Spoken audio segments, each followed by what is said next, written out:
Mesdames et messieurs, bonsoir et bienvenue à Politique qui revient ce soir sur le dossier sahraoui, un dossier qui gagne du terrain, qui gagne du soutien. Les instances internationales se penchent de plus en plus sur ce dossier de décolonisation, le dernier en Afrique, des reconnaissances de pays en masse, des décisions des cours de justice, soit africaines, soit européennes, en faveur de la cause sahraoui. Et puis ce revirement dernièrement de l'Espagne frappée par un retour à la sagesse.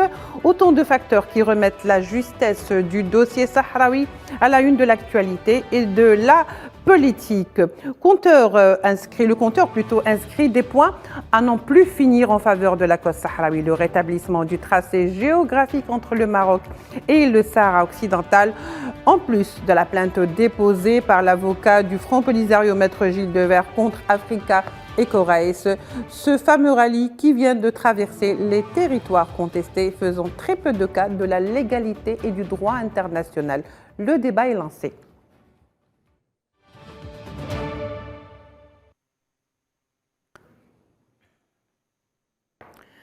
Retour sur le plateau pour en parler avec nous. Nous recevons ce soir M. Saïd Ayachi. Saïd Ayachi, bonsoir. Vous êtes le président du Comité national de solidarité avec le peuple sahraoui. Merci d'avoir accepté notre invitation. Et puis, nous retrouvons par Skype depuis Paris Maître Gilles Devers, avocat au barreau de Lyon et fervent défenseur de la cause sahraoui. Maître Gilles Devers, bonsoir. On va retrouver Maître Gilles Devers dans un instant, bien sûr, le temps qu'il nous rejoigne. Monsieur Saïd Ayachi, nous allons commencer avec vous. Alors, vous revenez de New York, n'est-ce pas? Vous avez pris part à cette commission, la 4e de la décolonisation. Et est-ce que aujourd'hui le Sahara occidental était au cœur de ce débat? Alors, Monsieur Ayachi, rassurez-moi, vous n'êtes pas revenu les mains vides. Bien sûr. Rappelons très rapidement que cette 4e commission est appelée commission de la décolonisation. C'est-à-dire qu'elle a à se prononcer sur 17 dossiers de colonies qui restent à travers le monde, petites, très anciennes, dont le dossier du Sahara occidental, qui d'ailleurs prend la part du lion dans les séances de la 4e commission. Et la Commission, au nom de la démocratie participative, reçoit les sociétés civiles qui viennent se prononcer sur ces dossiers pour lesquels elle milite, et bien sûr pour la liberté et l'indépendance. Oui. Et c'est dans ce cadre que donc il y a eu des pétitions le 6 et le 7 octobre devant les membres de la Commission. La délégation algérienne y était parmi de nombreuses autres délégations venues à travers le monde. Et pour la vérité, il faut dire aussi qu'il y avait donc des pétitionnaires pro-sahraouis et des pétitionnaires pro-marocains. Disons tout de suite deux choses importantes. Les pétitionnaires pro-sahraouis étaient la majorité vérifiable dans la salle. Et puis deuxièmement, les arguments n'étaient pas les mêmes. Lorsqu'on entendait les pétitionnaires sahraouis pro-sahraouis qui étaient obligés de se relier, il y avait tellement d'arguments qu'en l'espace du temps qui nous était imparti pour plaider la cause sahraoui, on ne pouvait pas évoquer tous les arguments.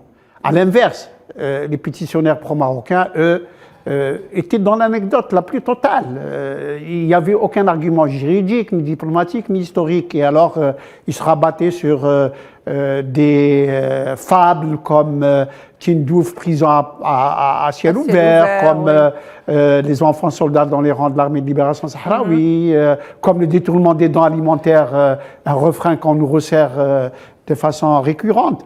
Et à la vérité, les pétitionnaires pro-sahraouis ont dominé les débats de très loin, et de façon magistrale d'ailleurs. Et bien sûr, maintenant, après le débat qu'il y aura entre les représentants des pays, donc diplomates en poste à New York et qui représentent leur pays, dont le nôtre, Nadir Al-Arbaoui, qui fait un travail magnifique au niveau de cette commission et de façon générale, il y aura donc la recommandation, la résolution de la 4e commission à la fin des débats sur chaque dossier, mais celle qui est le plus attendue est celle sur le Sahara occidental. Il ne fait aucun doute qu'elle va être en faveur du peuple sahraoui, comme chaque année d'ailleurs, puisqu'elle parle très clairement de l'application du droit international donc de l'organisation du référendum d'autodétermination en bénéfice du peuple sahraoui, et il lui arrive même de parler d'indépendance, mais enfin, le plus important, c'est de reconnaître encore une fois ce référendum pour le peuple sahraoui. Malheureusement, c'est un référendum qui n'arrive pas, et ça a été un thème qui a été abordé. L'application des résolutions du Conseil de sécurité a été un thème qui a été appliqué, évoqué par plusieurs pétitionnaires.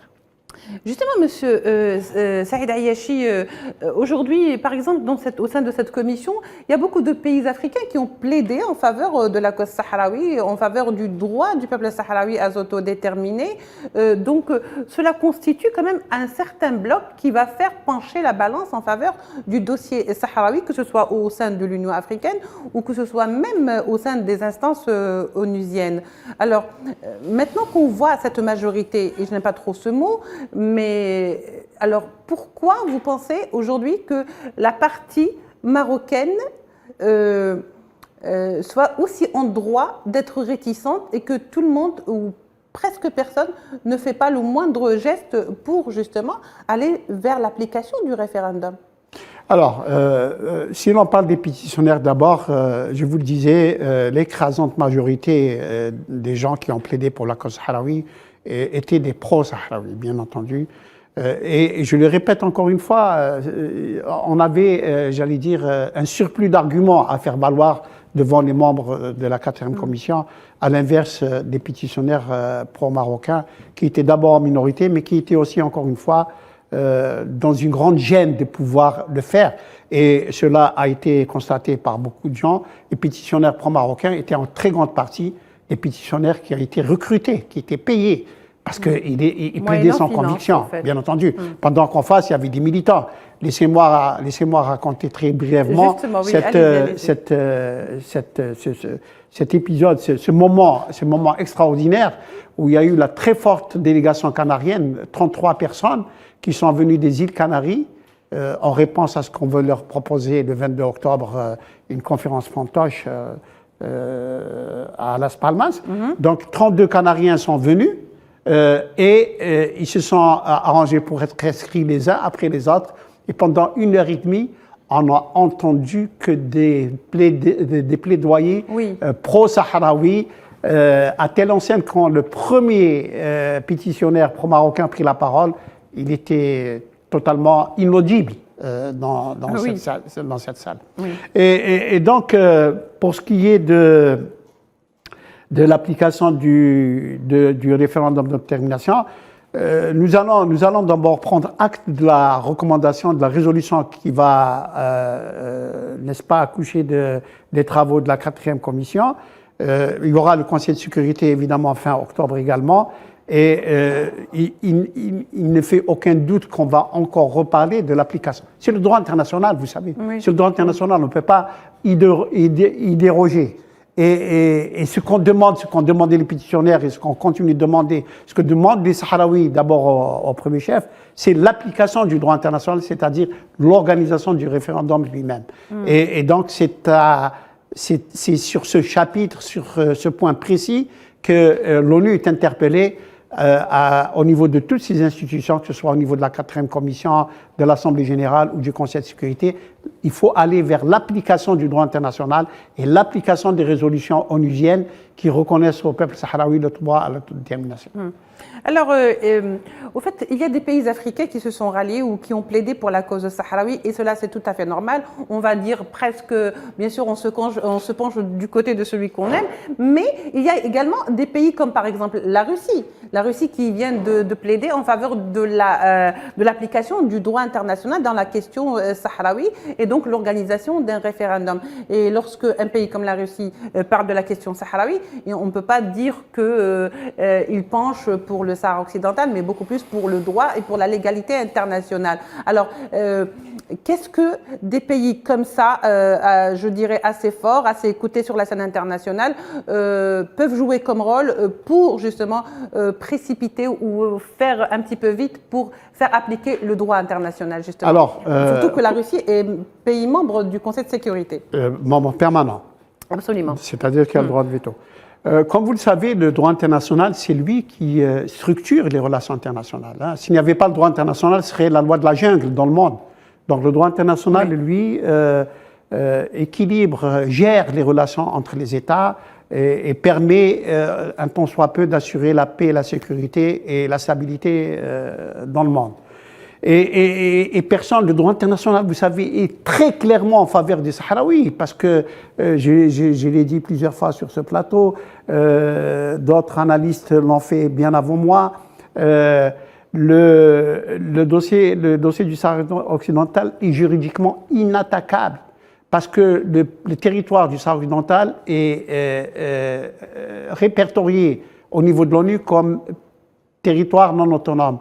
Et le droit international dit que les peuples des territoires non autonomes ont droit à un référendum d'autodétermination. Personne ne peut changer cela. C'est fait, c'est terminé. Et donc, de ce côté-là, la chose est claire. Les pays qui ne reconnaissent pas le droit international sont hors cadre de la communauté internationale. Et même les pays, et nous allons en parler, comme la France, qui soutient contre vent et marée la position marocaine et encourage la colonisation du Sahara occidental par le Maroc, elle-même reconnaît, ils l'ont dit d'ailleurs dernièrement, les autorités françaises, qui sont pour le droit international. Et donc le problème, c'est l'application du droit international. Et l'application du droit international, là aussi, il y a des mécanismes dans l'ONU. Toutes les résolutions du Conseil de sécurité qui sont en faveur du référendum pour le peuple sahraoui sont prises sous les auspices du chapitre 6, qui fait que les résolutions du Conseil de sécurité ne sont pas contraignantes.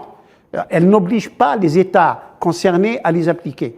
Il faudra passer au chapitre 7. C'est un peu laxiste, monsieur. Non, ce n'est pas laxiste, ce sont des mécanismes qui se sont réservés les grands de ce monde. Voilà. Et donc, bien entendu. Voilà, et donc, la France, qui est membre permanent du Conseil de sécurité, refuse qu'on passe au chapitre 7, parce que les résolutions du Conseil de sécurité deviendraient contraignantes pour le Maroc. Il n'aurait plus cette attitude arrogante, cette attitude de défi vis-à-vis de la communauté internationale qui manifeste. Vous savez que le Maroc, en 2013, a démantelé la MINURSO. Il a renvoyé la partie civile de la MINURSO.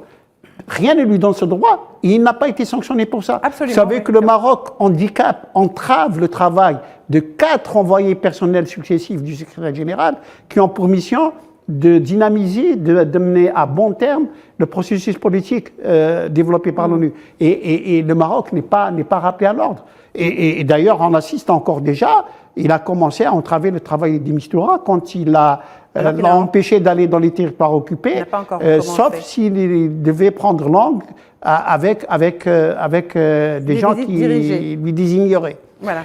Donc, c'est un problème, encore une fois, j'allais dire, de structuration du Conseil de sécurité lui-même et, bien sûr, de cette autorité qui est donnée à un membre permanent, en l'occurrence la France, qui protège, qui encourage le Maroc.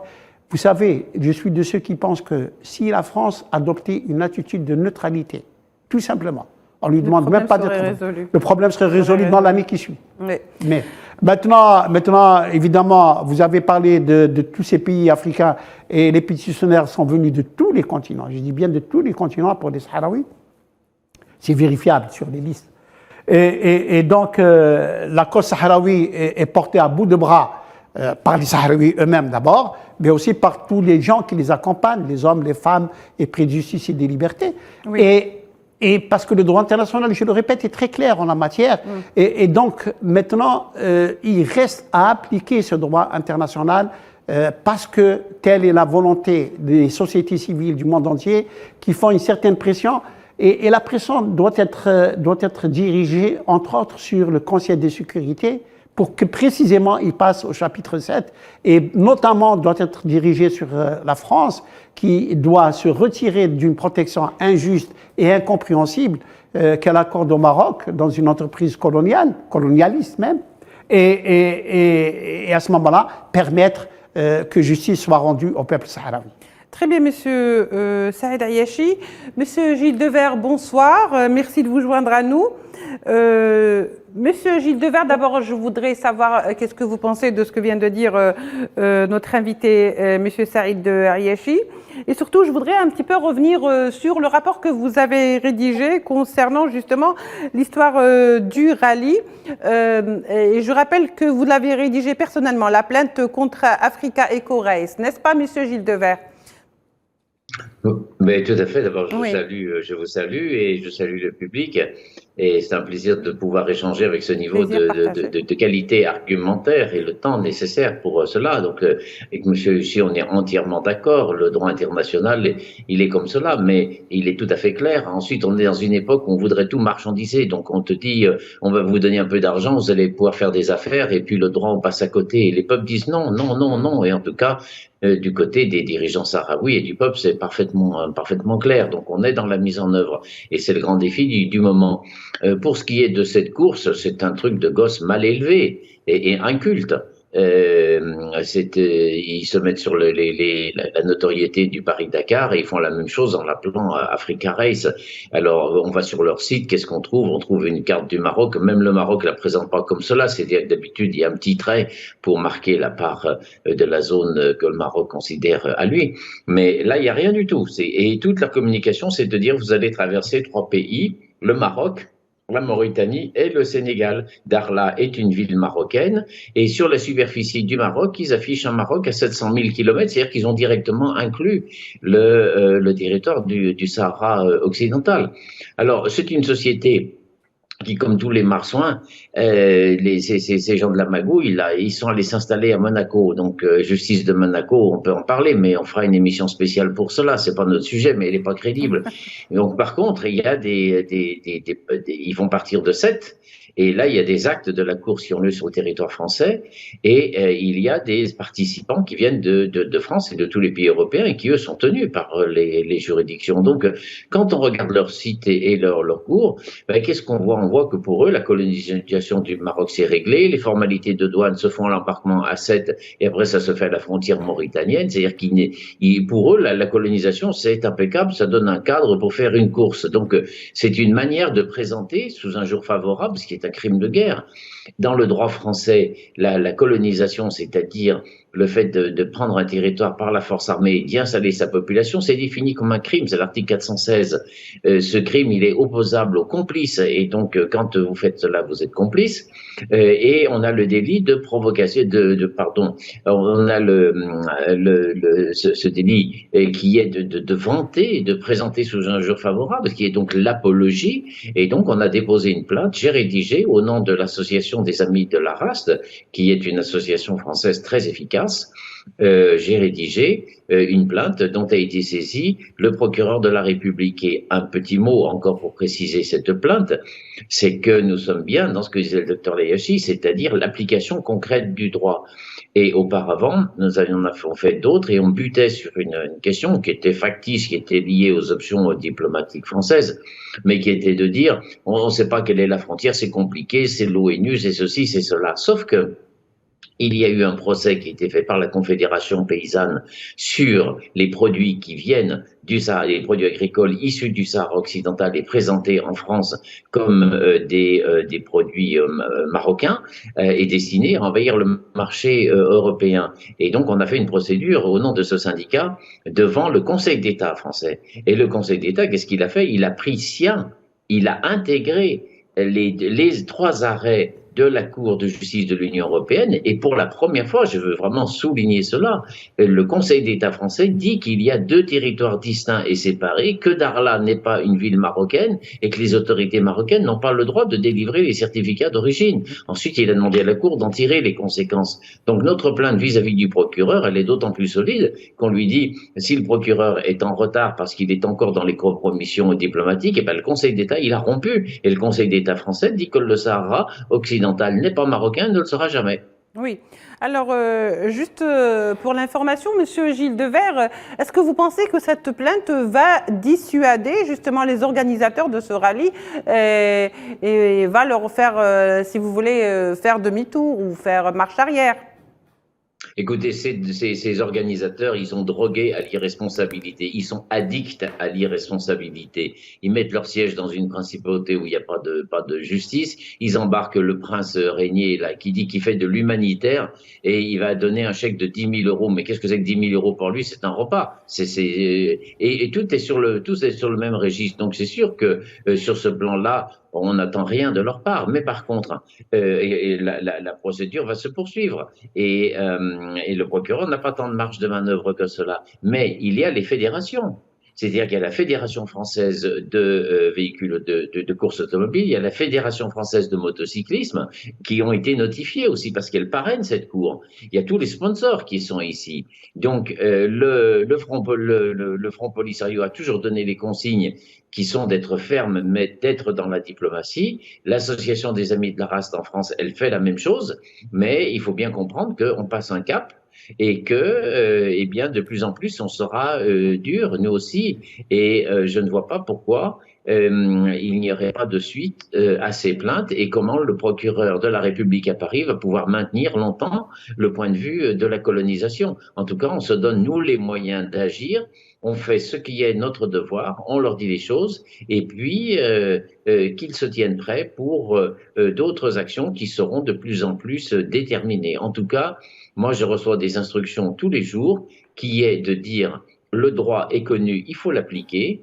Et on le fait avec méthode. Nous sommes comme les combattants sahraouis. Nous avons une armée, nous avons des moyens, mais ces moyens ne sont pas immenses. Donc on choisit nos cibles, on frappe quand il faut frapper, comme il faut frapper, mais on frappera de plus en plus. Alors, Monsieur Ayachi. Maître Devers vient magistralement donc de nous donner des éléments de compréhension de cette lamentable histoire, mais en fait il y a trois composantes dans ce dossier. Il y a d'abord les organisateurs qui sont de piètres businessmen. Oui. Ils cherchent l'argent, ils ont été payés d'ailleurs pour faire ce truc-là. La deuxième composante, ce sont les participants qui sont des gens qui cherchent le sensationnel, l'exotisme et je ne sais quoi d'autre, en ignorant que c'est une zone dangereuse et qu'ils doivent prendre conscience de ça. Et puis, bien sûr, le troisième élément, c'est le Maroc qui, lui, cherche à travers l'organisation de ce rallye regrettable, d'asseoir sa souveraineté. Regardez, je suis chez moi et je permets à des gens de passer et nous allons organiser cela. Donc, encore une fois, c'est la stratégie de la recherche de la souveraineté, de la reconnaissance de la souveraineté du Maroc sur le Sahara oriental. Sauf que, et là, je salue l'action de l'Association des Amis de la Race et de Maître Gilles Devers d'avoir introduit donc cette plainte contre les organisateurs, parce qu'il ne faut pas laisser faire. Si on laisse faire, c'est comme si on laissait les choses se banaliser, les choses s'installer. Or, il faut rendre coup pour coup. Il faut absolument réagir comme l'ont fait nos amis français et Maître Devers, et par conséquent, ce qui doit se faire se fera, et en tout cas, cela donnera d'abord une image de la résistance du peuple sahraoui par tous les moyens légaux qui sont à sa disposition, et deuxièmement aussi, ça donnera de la visibilité, ils ne le savent pas, mais ça donnera de la visibilité à la question sahraoui, puisqu'il y a problème en ce sens. Oui, très bien. Alors tout à l'heure, Monsieur Saïd Ayachi, on parlait de l'application du droit, le fait que les textes de loi existent, mais qu'il est très difficile de les mettre en application. Alors pourquoi ce grand décalage entre les textes de loi et leur application, en prolongeant ainsi d'abord la souffrance du peuple sahraoui et en faisant perdurer un fait colonial? Alors, que faut-il faire réellement pour faire changer les choses? Et c'est la dernière fois que je vous pose cette question. Je sais que vous ne l'aimez pas. Vous savez, c'est une question vieille comme le monde. Maître Gilles Devers m'appuiera, j'en suis persuadé. La question qui se pose éternelle, faut-il la force du droit ou le droit de la force? Voilà. Et donc aujourd'hui, malheureusement, on a assisté depuis déjà 1945, bien la mise en place de l'ONU n'était pas, j'allais dire, construction innocente. La politique a fini par se saisir du droit. Le droit existe parce qu'il ne peut qu'exister. Mais la politique, avec tous ses instruments, on parlait tout à l'heure du Conseil de sécurité, il y a une injustice flagrante envers les peuples du monde. C'est vrai qu'il y a eu des vainqueurs de la Deuxième Guerre mondiale, Mais ce n'est pas une raison pour s'approprier la façon de rendre le droit, de rendre la justice à travers le monde. Et on l'a vu comment elle a été rendue de façon tout à fait déséquilibrée envers les peuples en lutte d'abord, mais envers même les détresses économiques de beaucoup de pays du tiers-monde. Les intérêts finiront et continueront toujours par mener le monde, les intérêts bien compris des États, mais au détriment des intérêts des autres, au détriment des droits des autres. Et par conséquent, aujourd'hui, la politique s'est saisie du droit, a pris en otage le droit, et donc elle ne le sert que lorsque les intérêts des puissants seront servis. Cela est connu de tout le monde. Et c'est un peu ce qui se passe au Sahara occidental. Le droit est clair, on l'a dit, en faveur des Sahraouis, et pourtant il n'est pas appliqué. On peut se poser la question.